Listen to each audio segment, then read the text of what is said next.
नमस्कार, मैं रेखा पांडे पुणे महाराष्ट्र से आप सभी का अभिनंदन और वंदन करती हूँ अपने YouTube चैनल कविता जंक्शन पे।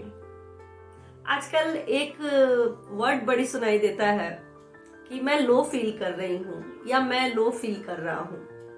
कोई परेशानी नहीं है, फिर भी मुझे अच्छा नहीं लग रहा है, मुझे रोने का मन कर रहा है, मुझे किसी से बात करने का मन नहीं कर रहा है, कोई फीवर नहीं है, कोई भी परेशानी नहीं है, फिर भी मैं बीमार हूँ। ये लो फील करने के संकेत हैं।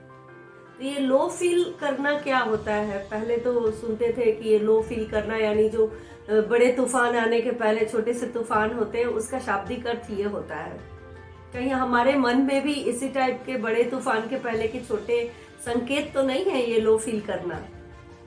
दरअसल पहले क्या होता था कि इस सृष्टि में, ब्रह्मांड में निगेटिव एनर्जी और पॉजिटिव एनर्जी दोनों ही रहती थी, और ये दोनों एनर्जी जो थी वो बैलेंस बना के चलती थी। मतलब सुख भी रहता था और दुख भी रहता था, और दोनों आदमी मतलब जब दुख रहता था तो उसके बाद हम लोग सुख को बहुत एंजॉय करते थे, और जब सुख रहता था उसके बाद जब दुख आती थी तो आदमी धीरज, धैर्य, गंभीरता और समझदारी से अपने को बर्ताव करता था, अपने को मजबूत करता था, फिर वापस सुख का इंतजार करता था, और इस तरीके से हमारा एक साइकिल चलता रहता था। लेकिन अभी क्या हो गया है कि निगेटिव और पॉजिटिव का बैलेंस इम्बैलेंस हो गया है। पॉजिटिव तो एज इट इज थोड़ा सा रह गया है, और नेगेटिव का बैलेंस जो है बहुत ज्यादा नीचे चला गया हो। इसके लोगों में कंपैरिजन, फ्रस्ट्रेशन, एक्सपेक्टेशन इतनी ज्यादा बढ़ गई है कि नेगेटिव के जो पलड़ा जो है वो धीरे धीरे और मतलब नीचे नीचे नीचे रोज नीचे जा रहा है। कमाई कुछ नहीं है या बहुत थोड़ी सी कमाई है, और लोगों की उम्मीद है कि एक अच्छा सा रो हाउस घर रहे मेरा, एक बढ़िया गाड़ी रहे, बढ़िया फोन रहे, टूर वर्ल्ड टूर घूमने जाएं, ब्रांडेड कपड़े ही हो जो जाके मॉल से जाके लिए हो। तो इतने सारे एक्सपेक्टेशन जब रहेंगे तो कहीं ना कहीं तो मन में प्रॉब्लम शुरू जरूर होंगे। ठीक है, उस वक्त जब आदमी खरीदारी करता है और क्रेडिट कार्ड खर्च करता है उस समय 1 रुपये नहीं लगते, लेकिन उस कार्ड को जो जब चुकता करना रहता है उस टाइम का प्रेशर बहुत हाई लो जो रहता है बहुत तेजी से बढ़ता घटता है। इस तरीके से हमारा जो बैलेंस जो है इम्बैलेंस हो गया है, और जिसकी वजह से लो फील करना या हम लोग फ्रस्ट्रेशन में या परेशानी में धीरे धीरे उसके गर्त पे जा रहे हैं। यही सेम चीज रिश्तों में भी हो गया है। कोई रिश्ता निभाने के लिए तैयार नहीं है। थोड़ा सा भी अनबन हुआ वो रिश्ता छोड़ के आगे निकलो। लेकिन क्या होता है कि जब आगे का रिश्ता जब जोड़ना रहता है तो वहां भय जरूर रहता है कि पता नहीं ये सक्सेस होगा कि नहीं होगा।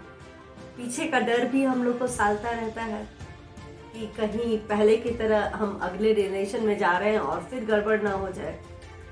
तो इस तरीके की जब फ्रस्ट्रेशन जब मन में आती है तो हम लोग लो फील करना शुरू कर देते हैं, और कई प्रकार के प्रॉब्लम्स क्रिएट करने लगते हैं हम लोग अपने मन में। हम लोग अगर देखते हैं तो ये धीरे धीरे जो हमारे मन में ख्याल आते हैं कि ऐसा लो क्यों फील हो रहा है, और ये इसको कैसे खत्म कर देते हैं। जब हम इस लो फील में अगर हम बहुत ध्यान से देखते हैं तो यकीन मानिए 99% का कोई औचित्य ही नहीं है इस लो फील करवाने में। क्योंकि पहले क्या होता था कि आदमी पढ़ता लिखता था, कमाता था, और आराम से जो सामने आता था वो फील करता था। उस तरीके से जैसे जैसे सामने आता था वो फेस करता था और आगे बढ़ जाता था। वो प्लान लंबा चौड़ा नहीं करता था। लेकिन ये प्लानिंग हम लोग जो कर लेते हैं ना और उस पे खरे नहीं उतरते हैं तो यहाँ परेशानी शुरू हो जाती है। चाहे वो पढ़ाई के क्षेत्र में हो कि हमें कौन सी डिग्री लेनी है, चाहे घर लेना है, गाड़ी लेना है, बंगलो लेना है, फोन लेना है, या अपनी आपकी लेविश जो लाइफस्टाइल चाहिए उस तरीके की। तो जैसे हम लोग बेड पे सोते हैं या टेबल पे कुछ लिखते हैं तो पहले टेबल के सफाई करके तब हम लोग साफ सुथरे तरीके से बैठते हैं ना, वैसे ही अब हम लोग को अपने मन की भी सफाई करनी होगी। अगर कोई आपके पास थॉट्स आ भी रहे हैं तो आप तुरंत उस थॉट को सोचो कि क्या ये हम लोग को जरूरत है इस थॉट की। कभी कभी हम लोग अननेसेसरी बातें करते हैं, इधर उधर बातें करेंगे और उस चीज को दिन भर सोचते रहते हैं।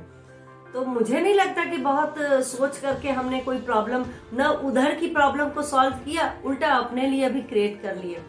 तो उस बात को वही छोड़ना सीखे। किसी भी बात को हम अगर आगे नहीं बढ़ाएंगे तो वो जो माहौल जो है, परेशानी जो है हमारी, आगे हम लोग क्रिएट ही नहीं कर सकते हैं। इसलिए उसको बार बार सोचना पड़ेगा हमको, और अपने को दूसरे जगह दूसरे दिमाग लगा करके अपने को बिजी रखने की कोशिश करनी पड़ेगी। और एक बात तो ध्यान लीजिए, हम बहुत टेंशन में रहेंगे या बहुत परेशानी रहेंगे या रोज रोज दौड़ दौड़ के लाइफ जिएंगे तो हमारे पास पैसे या बहुत संपत्ति नहीं आएगी। संपत्ति आपके किस्मत से आती है संपत्ति। हाँ, ये जरूर है कि आप अगर मेहनत कर रहे हो, सच्चे तरीके से अपना जीवन निर्वाह कर रहे हो, ईमानदारी से चल रहे हो, इतना जरूर आपके पास रहेगा कि आपको लाइफ में खाने की परेशानी नहीं आएगी। जितना आपको मिलना रहेगा किस्मत में उतना आपको इजीली मिल जाएगा। तो हम अपने जो सिंपल कर्म है उस पर ध्यान दें, और जो आएगा उस चीज को हम सामने फेस करेंगे। क्यों हम सोच सोच के अपना जो शरीर का जो भगवान ने बनाया हुए है उसको इम्बैलेंस करते हैं, उसके हार्मोनल स्ट्रक्चर को इम्बैलेंस करके अपने को लो फील करें। और 40-50 साल तक तो जाते जाते हम लोग पूरे, या तो हम लोग की बायोलॉजिकल उम्र एक वृद्ध की तरह हो जा रही है, और या सोच सोच के हम लोग मतलब बीमार से हो गए हैं। ये मेरी और कुछ लोगों की नई कंडीशन है। मुझे लग रहा है कि ये 15, 20, 25 साल के जो बच्चे हैं या जो नए पढ़ रहे हैं, जो नए जॉब वाले जा रहे हैं, उन लोग की भी ये स्थिति हो गई है। तो हम लोग जितना है जो है उसमें हम लोग अपने काम को मेहनत से, ईमानदारी से करें, और यकीन मानिए अपने आपके काम के पीछे आपका रिजल्ट आपका ईश्वर देगा, न कि हमारी सोच। तो आपको लो प्रेशर के बारे में अवगत कराई। प्लीज आप कमेंट बॉक्स में जरूर लिखें कि कैसा रहा ये वाला मेरा वीडियो, और जो भी कुछ कमी हो तो प्लीज उस पर भी कमेंट करें ताकि मैं अगली बार उसको सुधारने की कोशिश करूंगी। शुक्रिया।